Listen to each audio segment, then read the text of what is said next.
Like when you quiet yourself enough to remember the things you were taught to forget, you are pointed in the direction of what your purpose for being and living this life and is supposed to be. And so it was the ultimate gift that I've ever gotten, best gift in my life. Yeah. All I see is blessings on blessings, yeah. I see the blessings coming our way, our way, our way. Blessings on blessings, yeah. I just want to jump in because honestly, when I started to do the research about you, I was like, this woman is so fascinating to me. One, I think you have so much to say and share with the world. And I feel like you are like, by the time it's all said and done, you will be one of those national treasures to our culture. And I Wow. think that's like something to be said. I think for someone to like have that and to be able to like be building that legacy, I think that's, I don't know, personally, I think it's like incomparable because it's one of those things that people will remember. Like, so anyway, let's start off. You are a New York City girl through and through. I mean, I was like, wow. Not only was she born in New York City, went to school in New York City, lives in New York City. I mean, New York City all day for you.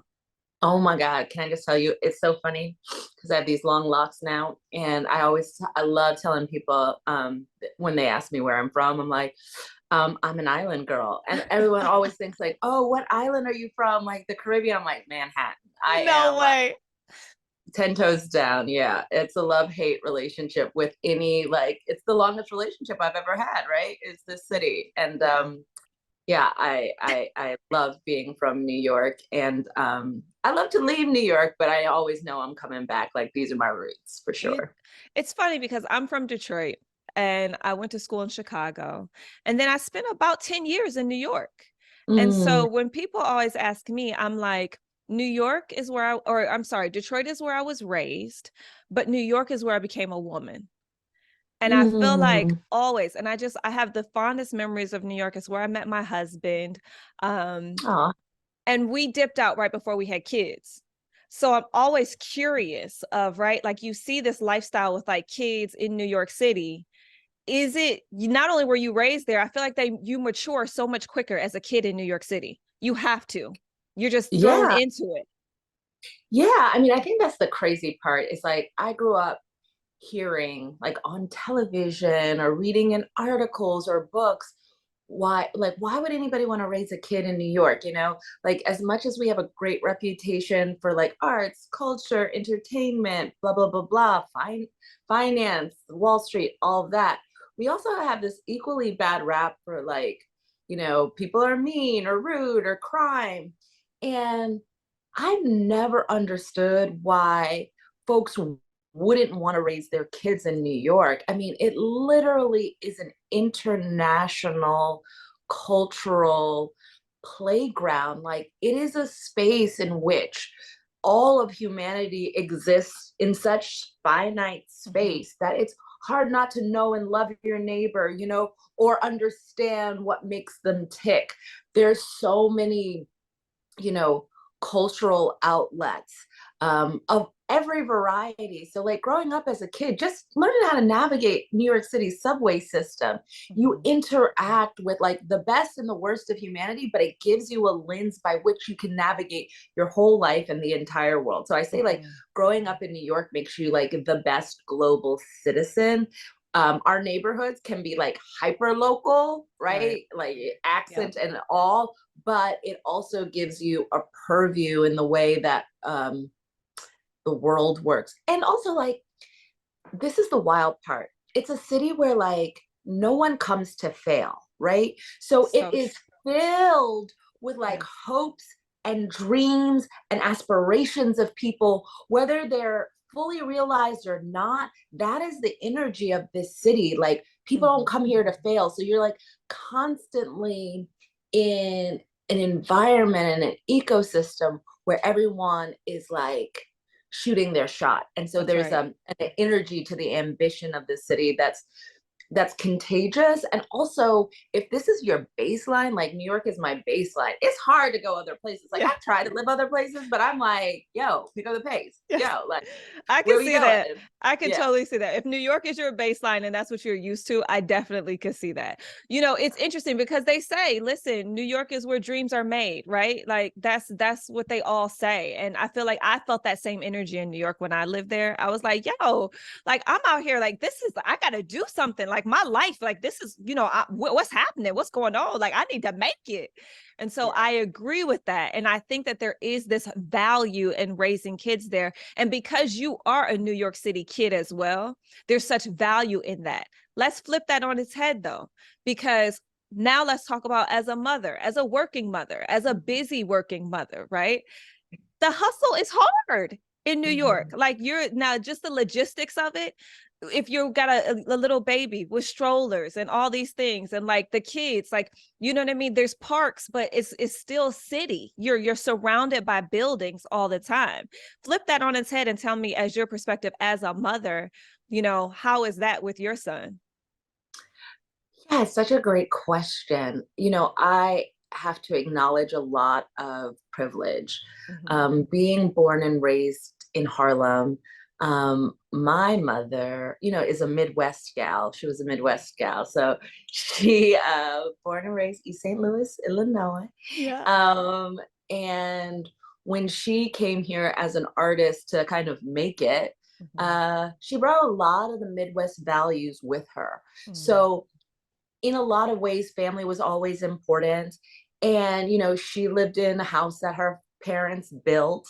And so we moved to Harlem in the height of the 70s, where lots of folks would feel like it was like the ghetto or the hood, but it was always so brimming with love. And my mom bought a brownstone. So I've lived in a house my whole life in New York with a backyard and a front yard, so like in some ways, what Thelonious, my son, now gets is space, which to your description is scarce in New York. Like people live Right. on top of each other, stacked in Mm-hmm. these tall apartment buildings and what have you.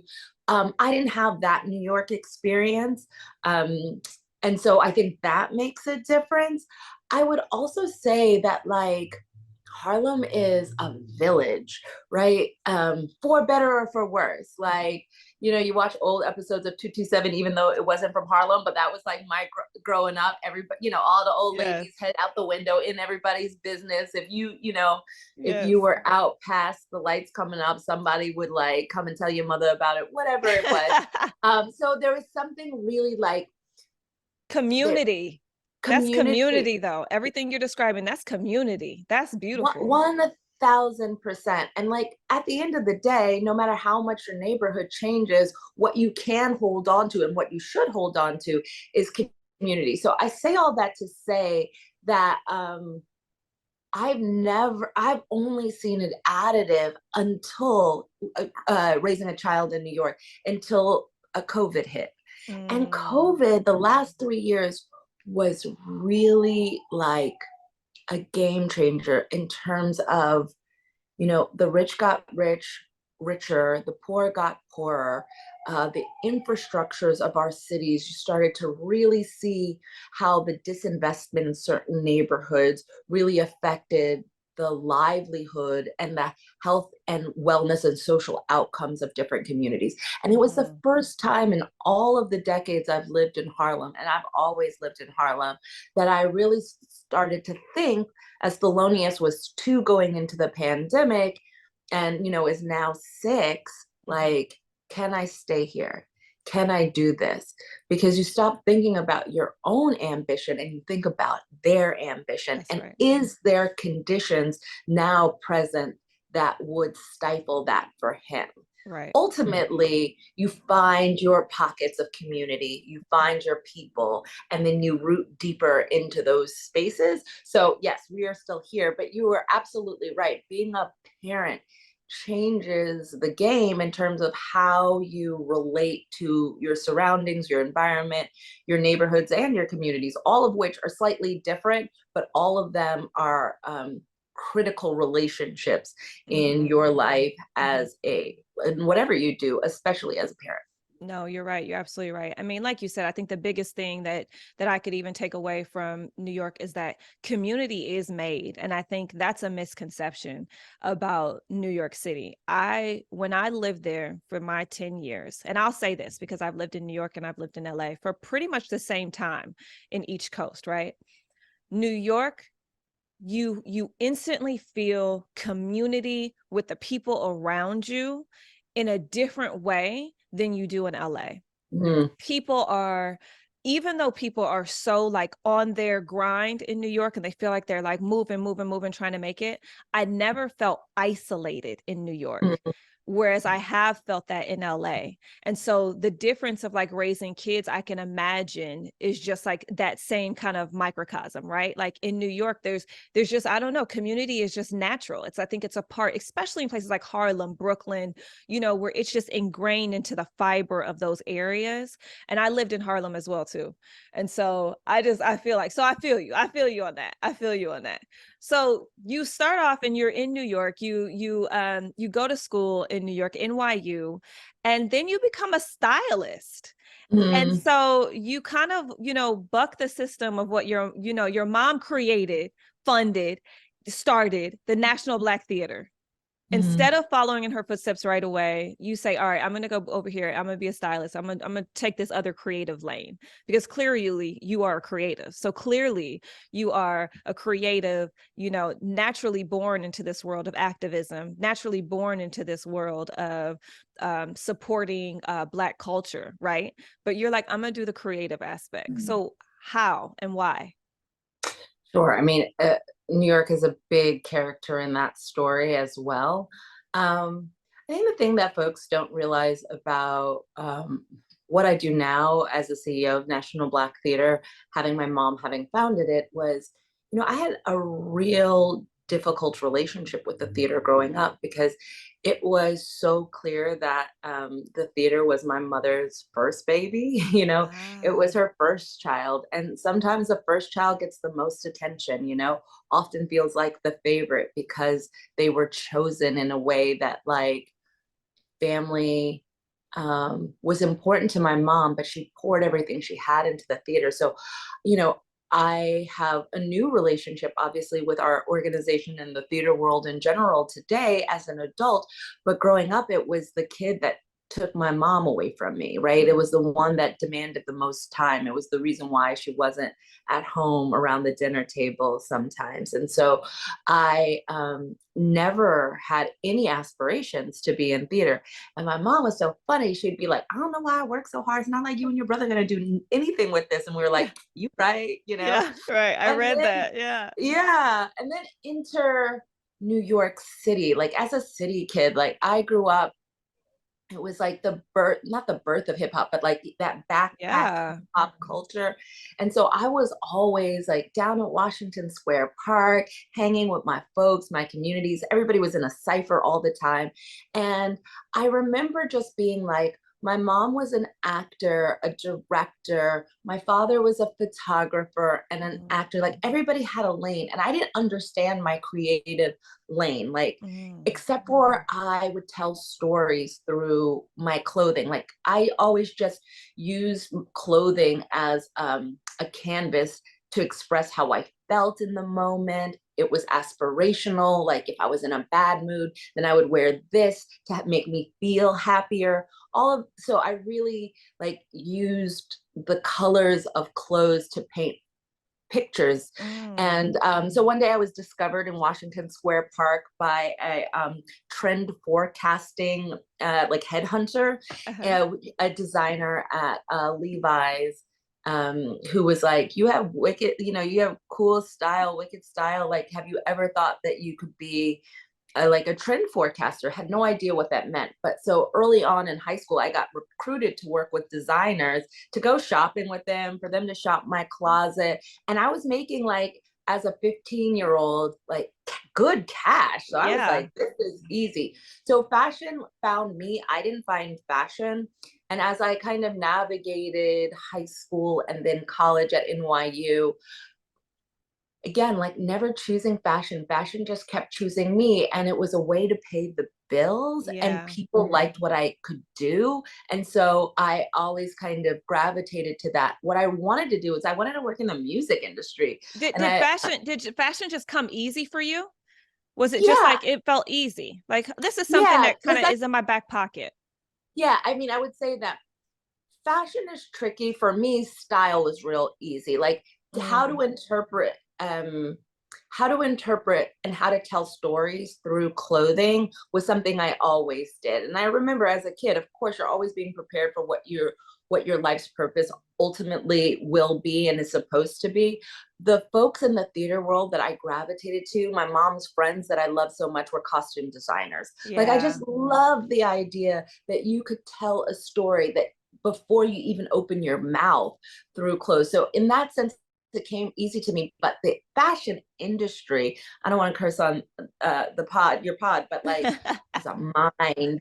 Blow. But you Yeah, know what I yeah, mean? It yeah. was just it's an industry that eats its young in a way that like is gross to me for my Right. experience. So I Right. was never really interested in fashion as much as I was interested in telling stories through clothing, which made me a really good stylist. You know, Yeah. it made that part of the job easy in a sense, because that's But you, what I was being charged you to do. you know it's fascinating though? Fascinating when you hear people speak and you connect the dots. You were a storyteller all along. Yeah. You know, in fashion or stylist, right? Like that clothes were your way of telling the story. And so it's still that's how your brain still put it together for you. I'm telling the story. And so I think that's interesting. But I want to back up a little bit because you said something and it triggered me. And I was like, okay, let's explore that. Let's explore that.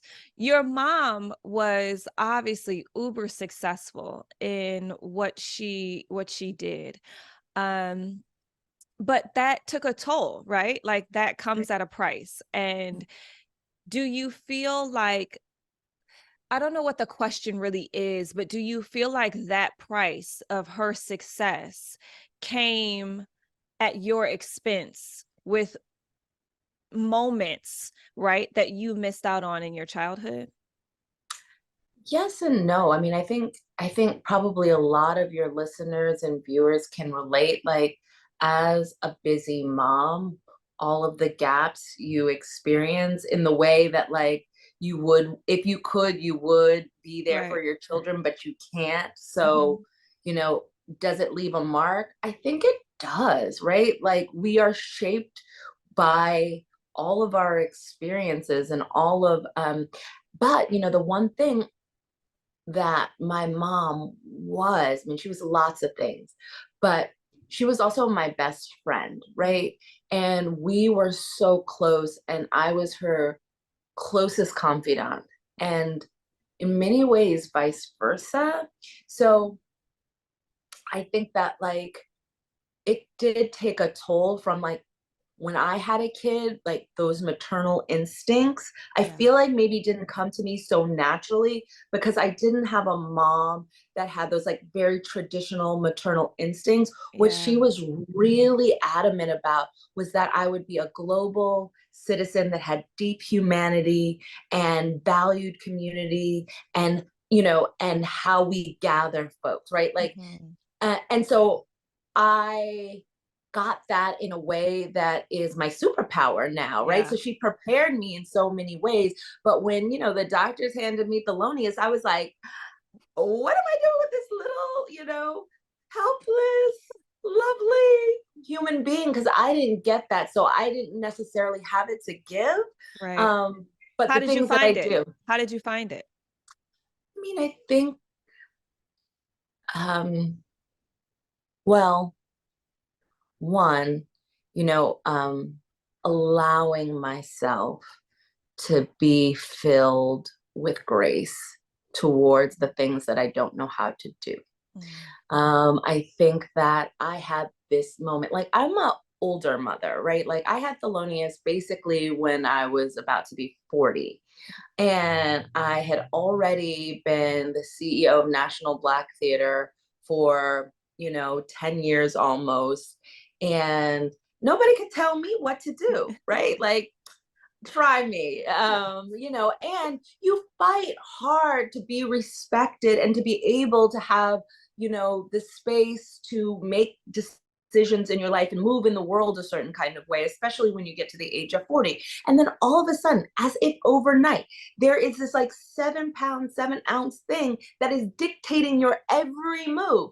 And I was just like, it was a very hard realization. And I remember just crying night after night, like missing my mom so much. Because even though she wasn't that maternal person, she was the person I would run to for answers to every question. And even if she couldn't do it herself, she would help find a way for us to get things done. You know, that's what community organizers do, right? Right. Grassroots, we find a way out of no way.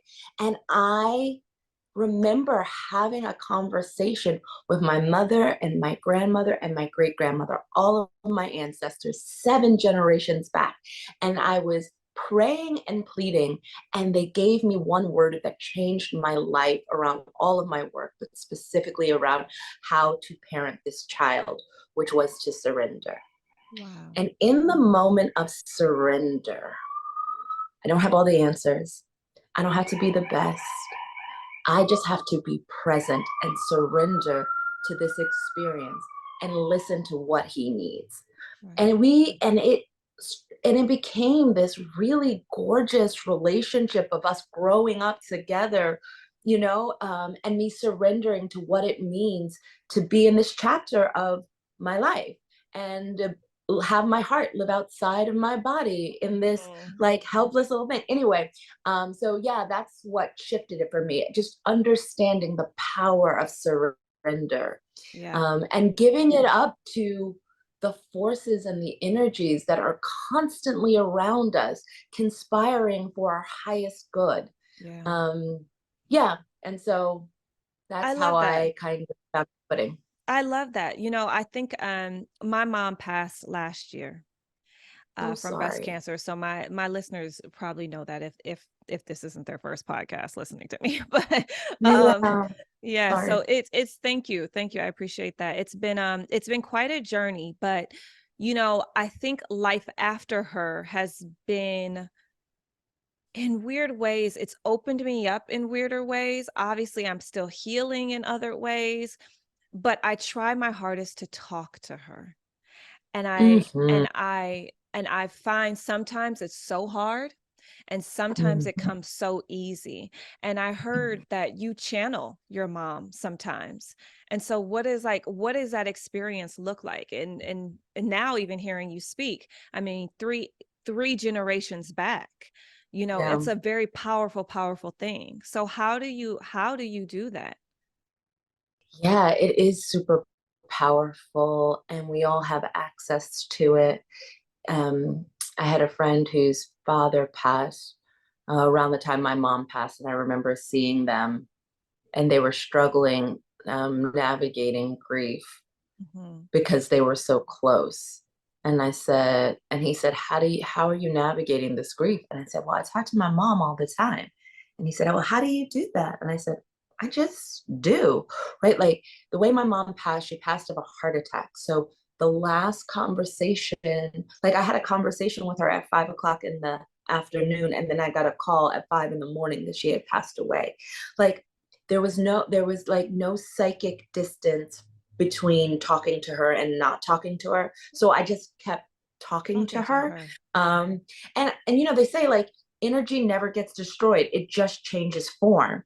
And Yeah. so some of the ways is, you know, and I'm in this chapter of my life where I'm going to say something and I'm no longer in that chapter of my life, but early on in the grief process, what I started to do is set intentional space for my ancestors, for my mother in particular. So I made an altar, right? Mhm. Just fresh flowers, a glass of water, you know, a picture, a candle, Mhm. something that could help me focus into the energy vibration of Mhm. what it felt like to feel her presence. Right. And that the thing of it is, all of those energies that are never destroyed are constantly around us, but they can't engage with you unless you engage with them.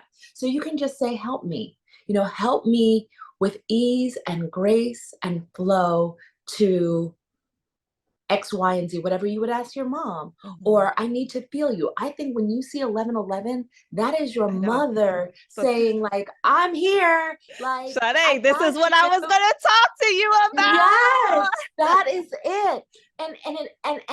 And these breadcrumbs make you know that you're not alone. You don't have to Right. be like witchy, though I'm a little witchy, or like super religious, but like the idea that we are in harmony with everything that ever was in order to, in every breath, create whatever will be is a relationship and a responsibility that like really helps to connect with the divine and your guardian angels. And that's the That's way right. that I connect with all of my mom and the generations past. I just love it. I mean, for me, it's interesting because whenever I try to talk to her, I already know the answer.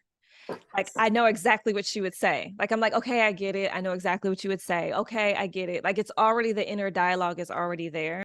This episode is sponsored by ZocDoc. Are you that one friend in the group that loves to treat yourself? It's okay. Honestly, we all do it. I know you. You like to get a pedicure and opt for the extra 10-minute foot massage with green tea infused lotion.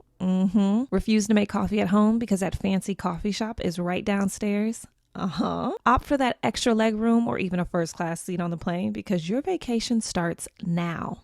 Yep, I know you. Well, if you treat yourself to the top options with everything in life, why settle when finding a doctor? It is your health after all. Enter ZocDoc, the place where you can find and book tens of thousands of top-tier doctors, all with verified patient reviews. So don't settle. Go for the best and find the right doctor for you. With ZocDoc, you've got more options than you know. ZocDoc is a free app and website where you can search and compare highly rated in-network doctors near you and instantly book appointments with them online. Listen, if I ever need to find the right doctor for me, this is what I'd use. Go to ZocDoc.com/coolmom and download the ZocDoc app for free. Then find and book a top-rated doctor today. That's ZocDoc.com/coolmom. ZocDoc.com/coolmom.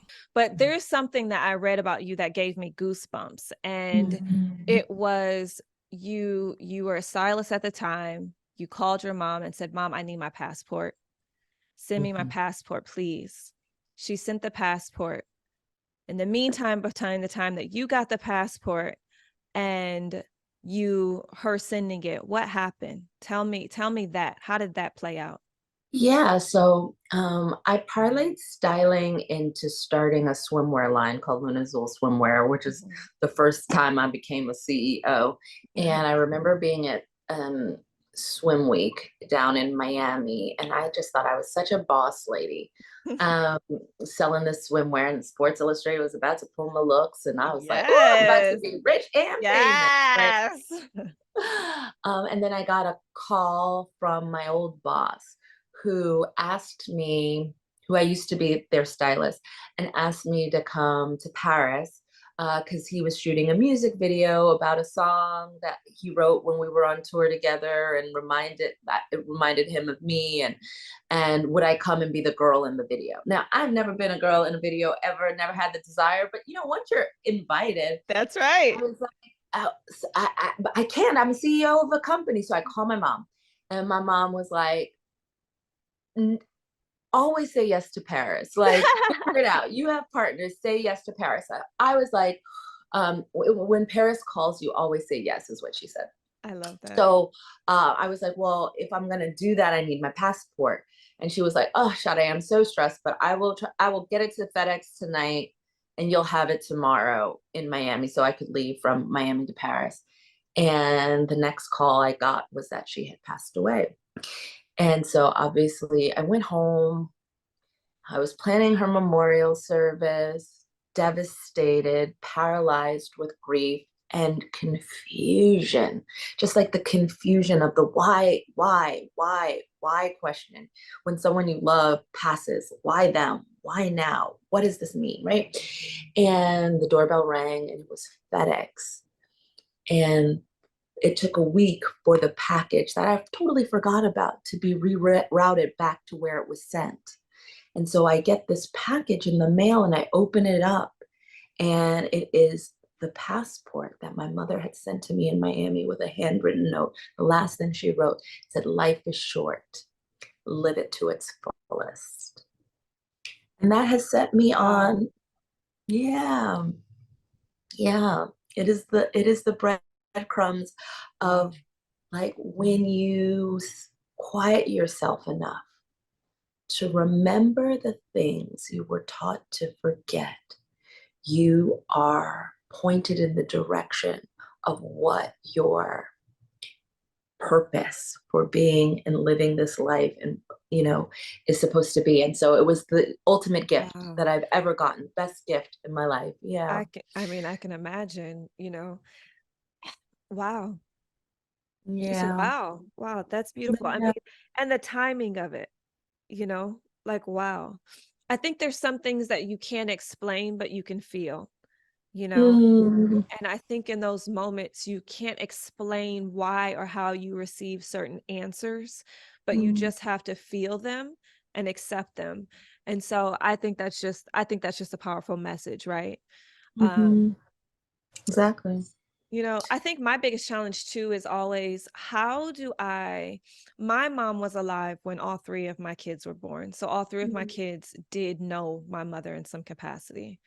My biggest challenge though is my mom was a single mom. I didn't have a father around, but is how do I keep her legacy, the mhm, things that she instilled so deeply in me?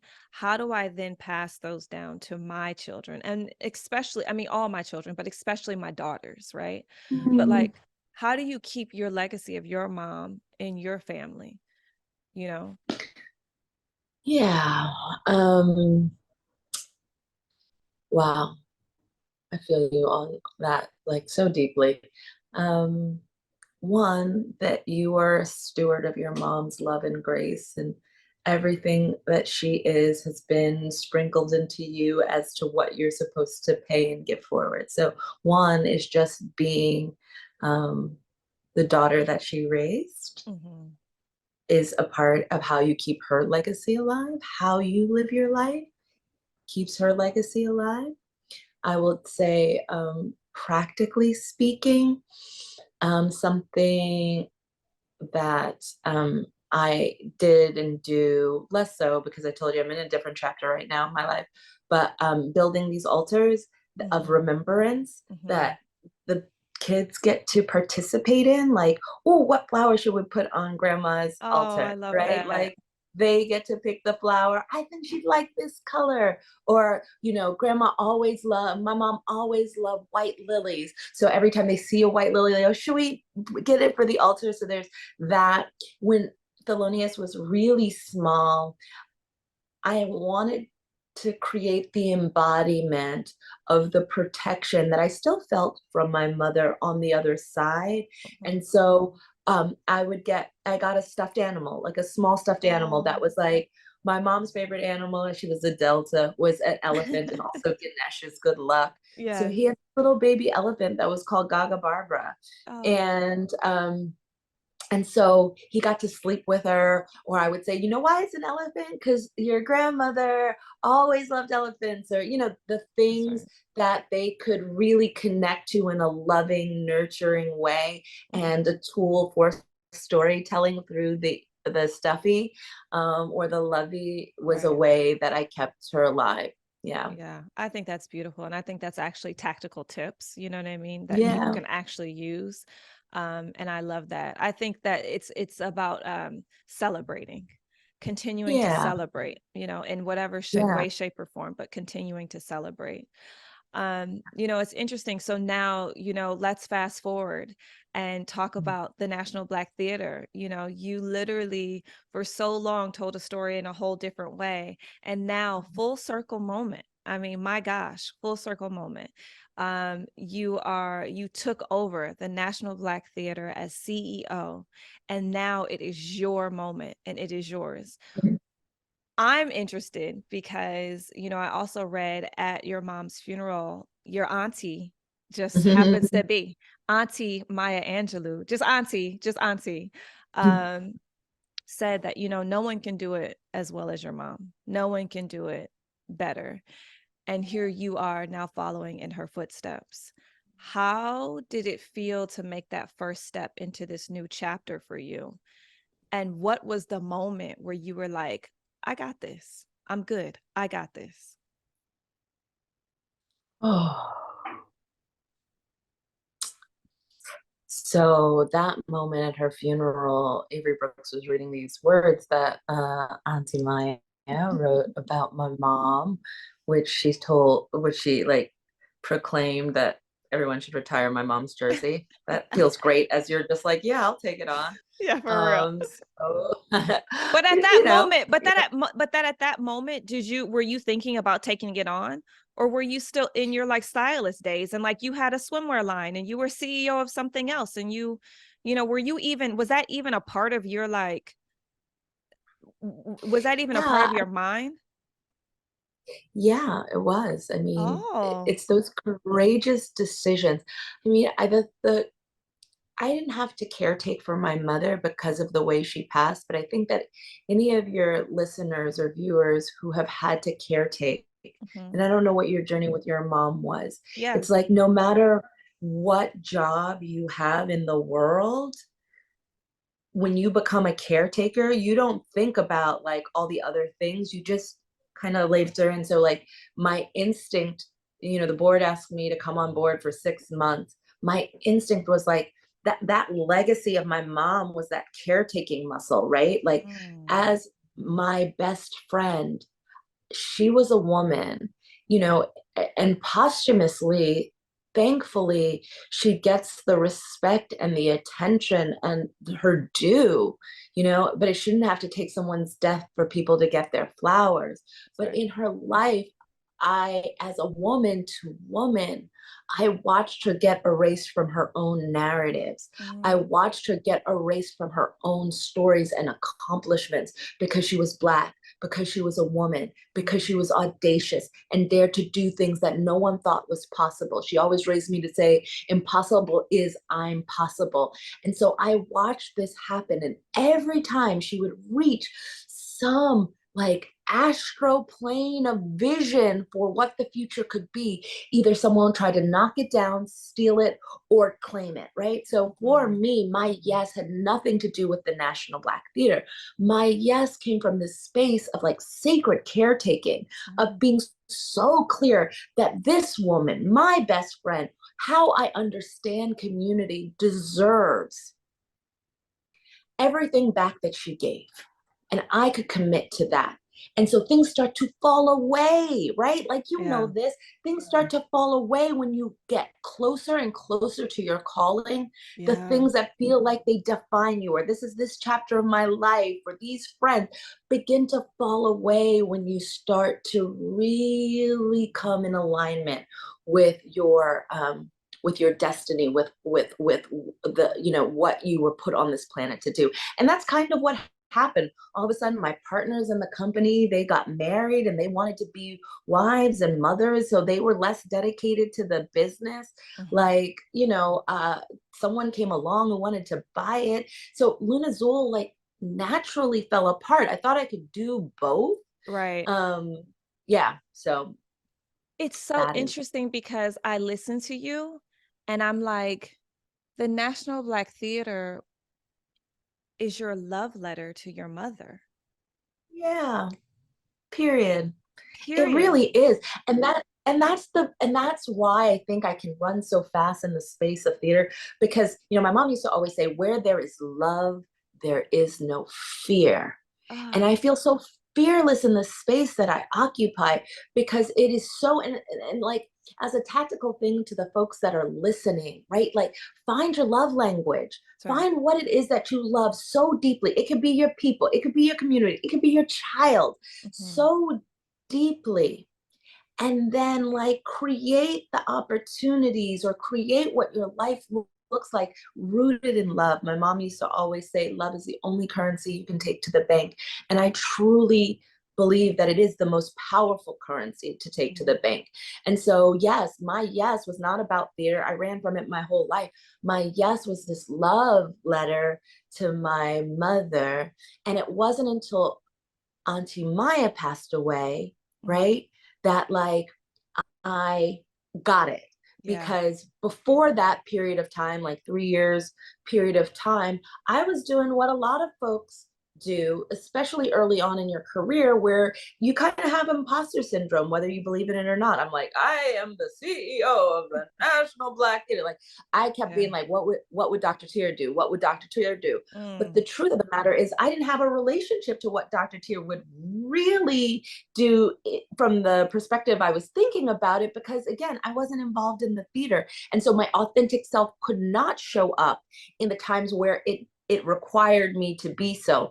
And I remember I was like flexing for the gram with this story, where I was like wanted to find the handwritten note that the handwritten poem that Maya wrote on her stationery when she passed away, to give honor, to celebrate her life. wow. And I reread the words, and it unlocked something, Lizzy. It unlocked something for me that was so profound, which was like, yes, retire her jersey. Mm-hmm. Yes, no one can do it better, because no one is her in That's the right. same way no one is me. And so what we do is we bring all of who we are to the table to be of service of whatever our calling or our work is. And that really allowed me to dream bigger, to be ambitious, to take National Black Theater into all of the spaces and places that maybe my mom might not have chosen based on who Right. she was, but knowing and loving her so deeply, that being the foundation by which I make decisions, That's right. I could bring all of me to it. And then that's when I had the aha, like, oh, Yes. this is like, let's run, let's do this. Like, Let's oh, do this is it. what we doing. Yeah. I love that because, it's recently I think someone asked me recently, like, what is your motto or what is your, thing on life? And I was like, just live in your skin, love the skin that you are in, but live in your skin with such pride that it's, only you can be there. Only you can live in your skin. That's it. And like, so when you say that, when you're like, listen, my mom brought something different, but yet I bring this because only I can. There is only one me that is able to do what I am doing and what I am here to do. And I love that because I think so much of us as society now, as we raise our children, I have an 11-year-old, an 8-year-old, a 5-year-old, and as they navigate through, as social media becomes a thing, even us as adults, as we look on social media, constantly comparing, constantly pushing, what is everyone else doing? Oh, they're doing this. I feel so bad about what I'm doing. Oh, I'm not doing enough. I'm doing blah, blah. Oh, I'm too much. Not that it's all of this. If Mm-hmm. we can settle ourselves, just like you said, and Mm-hmm. just live in our skin and realize that we are the only us. Mm-hmm. There's only one me. There's only one you. Live it to what you can be and the fullest you can be. Dang. Just wow. Yeah. And Wow. that, and that, do you know all of the things that had to conspire To and get get it you there. right to Yes, get you there? that's Like, right. why would That's you right. waste that on trying to be somebody else or some model of it? It's like, we are as matter, as energy that has never been destroyed. We are the culmination of so many prayers and So many. so many dreams that we get to like embody in our uniqueness. Like, it's so liberatory to understand your place That's right. in the bigger scheme of it all, because you matter, you are you. That's why our fingerprints are singular to who we are, and there are gifts and magic in the real understanding and absorbing of what that is. It is why and how you can be fearless in any room, because I always say, like, a part of my ability to fly in the work that I do is, it has never been about theater. It has always been about love. It has always been about liberation work, right? So if I'm in the business of love and liberation, who shall I be afraid of? That's right. And in some ways, all of us as community members, as parents, there is no more courageous work in the world than to be a parent.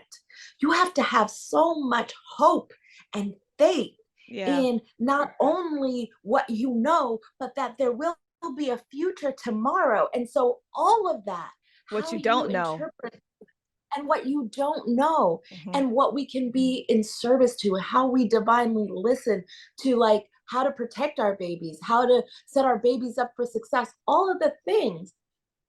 No one's getting the same messages you're getting, right? Right. Like, because you are so unique in who you are. And we have to be able, as a society, as a people, as mothers, to create intentional space Mm-hmm. to honor and celebrate, like you said, exactly who we are. Because the celebration isn't just about the wins. Mm-hmm. The celebration sometimes is about surviving the failures. That's Like, right. let's celebrate, let's clap that up, right?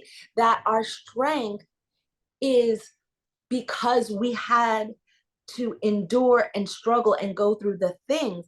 And instead of acknowledging strength as a thing that we want to move towards, like, can we celebrate that, like, I have moved past survival and I'm headed towards, what it means to thrive, because, like, I approach everything that's in front of me as an opportunity to create possibilities for tomorrow. And I just think that, like, yeah, it's a really exciting way to not live small in your body, small in your life, Mm-hmm. small in your experience, but in relationship to the world, the universe, the ancestors around us, as North Stars to how we create a future we want ourselves and our families to live in. And we're all that powerful. That's the Of other thing. course. Yeah. We're all that powerful. Yes, we Like, are. we're never helpless. Even when we feel like we're living through helpless times,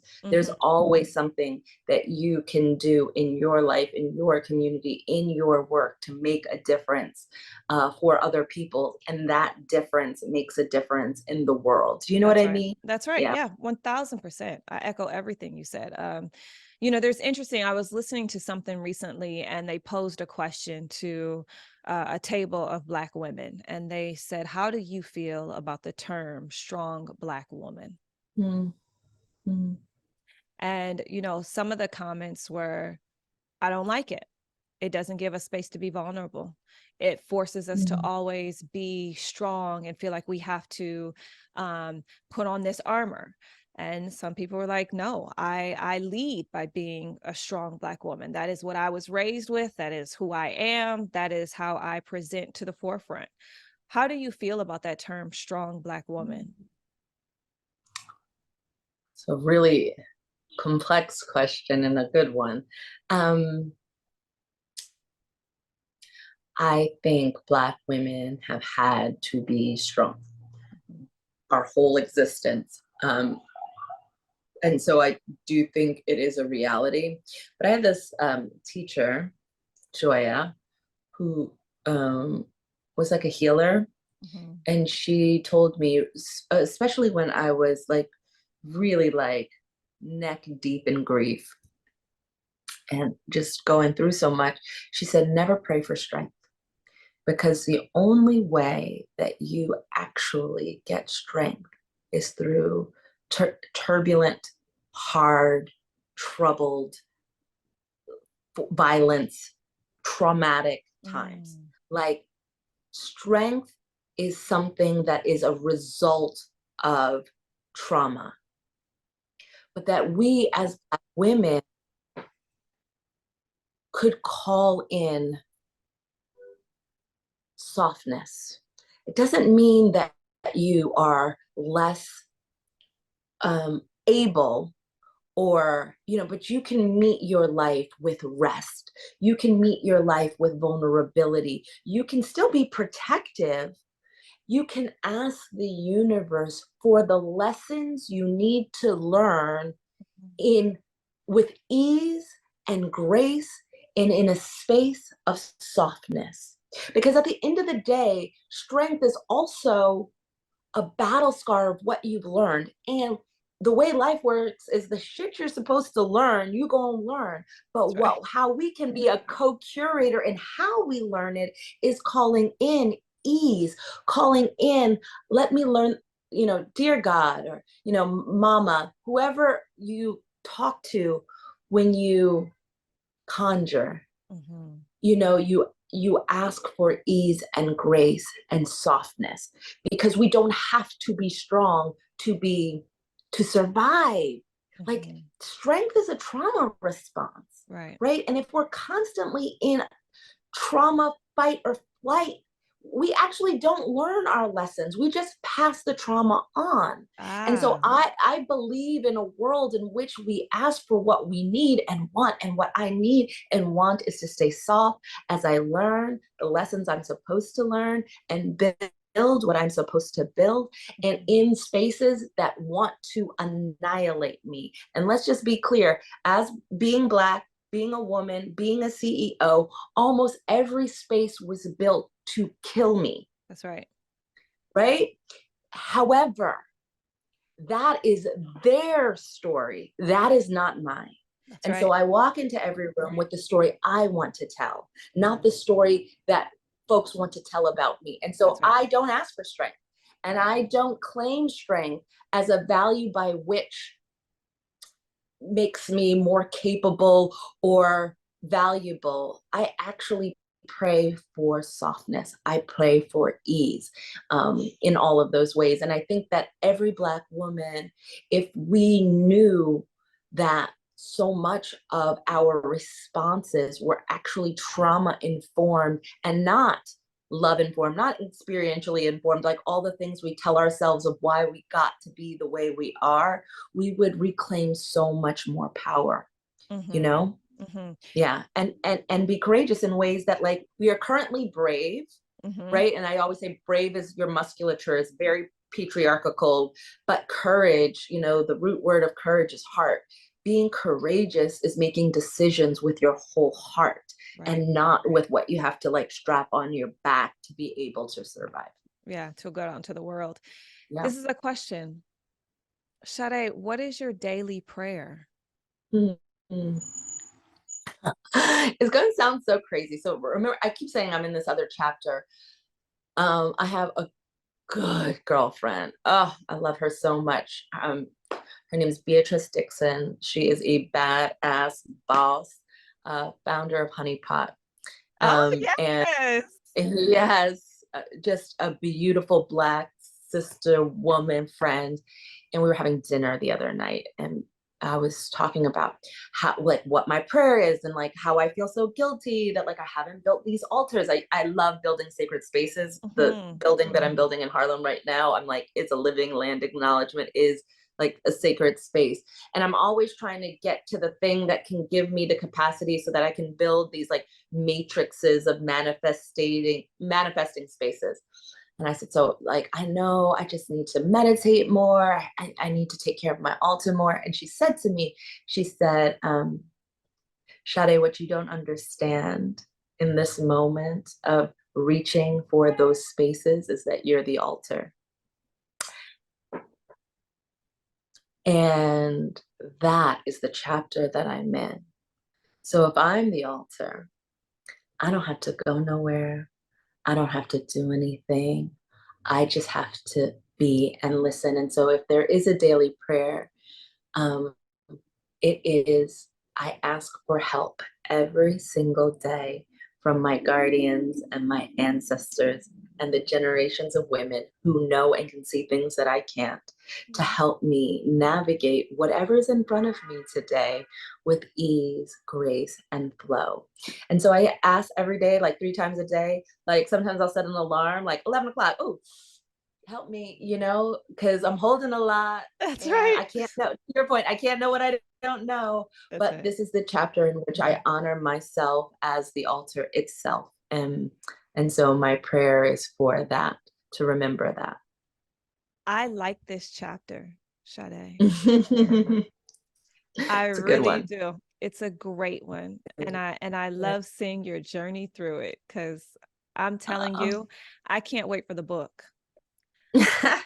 I'm telling you that even in this podcast alone, you have dropped so many so many quotes and so many one-liners and so many life lessons and so many. I just can't wait for the book. I know it's coming. I'm already predicting it. So when you start writing it, hit me up and just be like, Lizzy, it's on its way. It's getting ready, because I'll be the first one to get it, promote it, read it, holler, shoot it from the rooftops.